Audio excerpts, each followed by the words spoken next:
เห็นไหมสีทายลง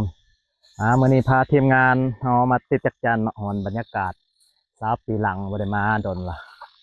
เบลจับกล่องไหนเด้อดีไทยดีหอนบรรยากาศ3 ปีหลังแล้วมาบรรยากาศเสร็จแล้ววะเอา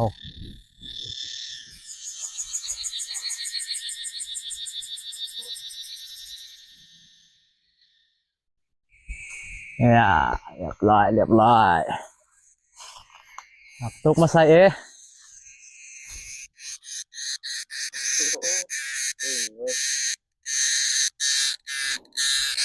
ตัวแรกแหกมาเลยเนาะแบบนี้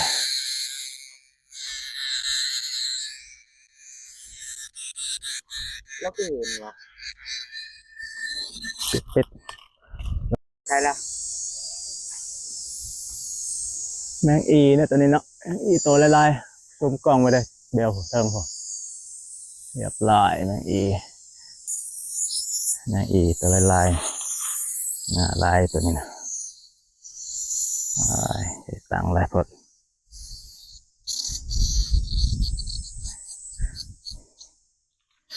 เอาตัวต่อไปกันเลยอยู่ใส่เนาะ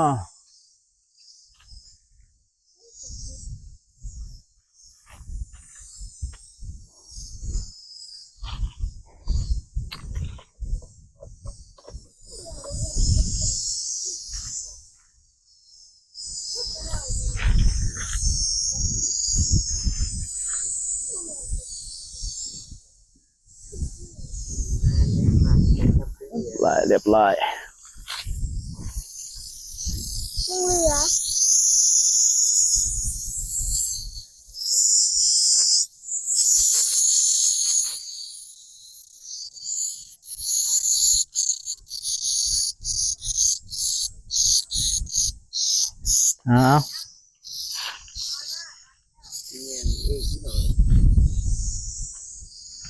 ช่วยกันเด้อตี้โอ้ยนะตาเด็กน้อยตาเรื่องเด้อ2 คน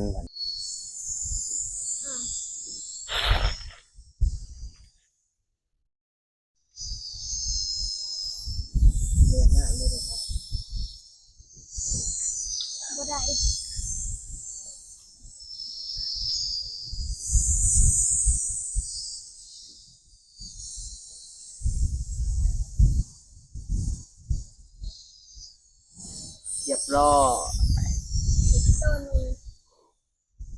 มานาลีไปศึกษาไปแล้วก็ได้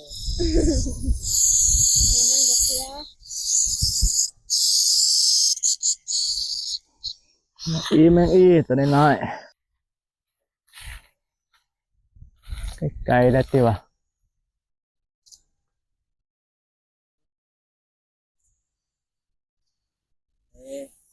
ยังนี่จับจันวะ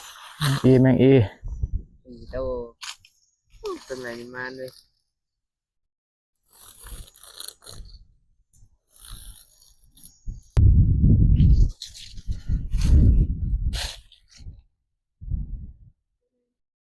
ตัวเติร์ฟอยู่นี่เนาะพันเลยนี่นาลี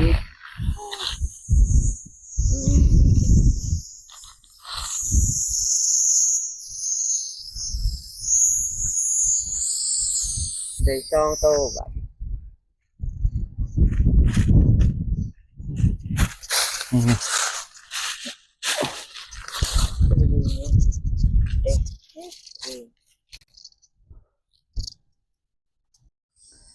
สอบมือใหม่เนาะสิได้ปะเงินกันไปอีกนี่ติดดาชันเนี่ยได้เซฟเลยมาเบลเซียนเบลแมงเดี๋ยวมาเบเป็นอยู่สูงเป็นเดียวปีนขึ้นไปปีกมันจะเต้อยู่สูงเว้ยถึงปะเนาะ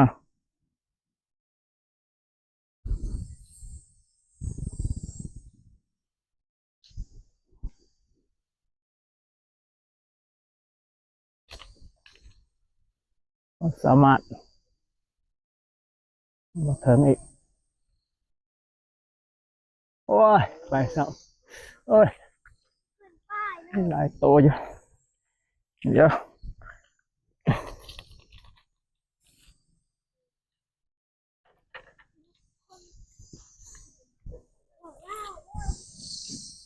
ไอ้เบิร์ดเราไปจักติอยู่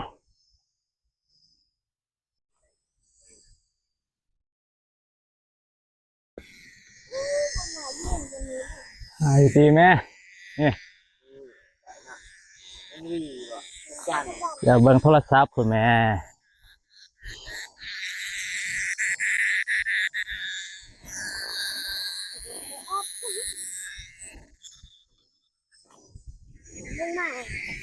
กินเลยบ่น ยัง ป้าปวดหัว เห็นบ่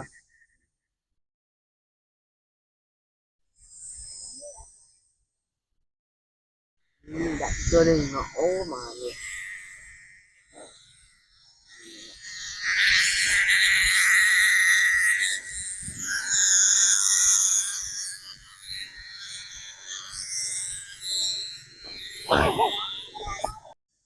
ความโดน ดูผ่านะไปแล้วสาระยับไปนั่น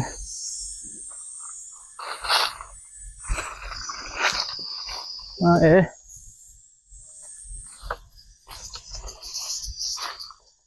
3 ตัวเลยแบบนี้ จะไปได้ง่ายได้ต้นไม้เดียว อ้าว โลละ200,000 โลละบ่หอนแสน 200,000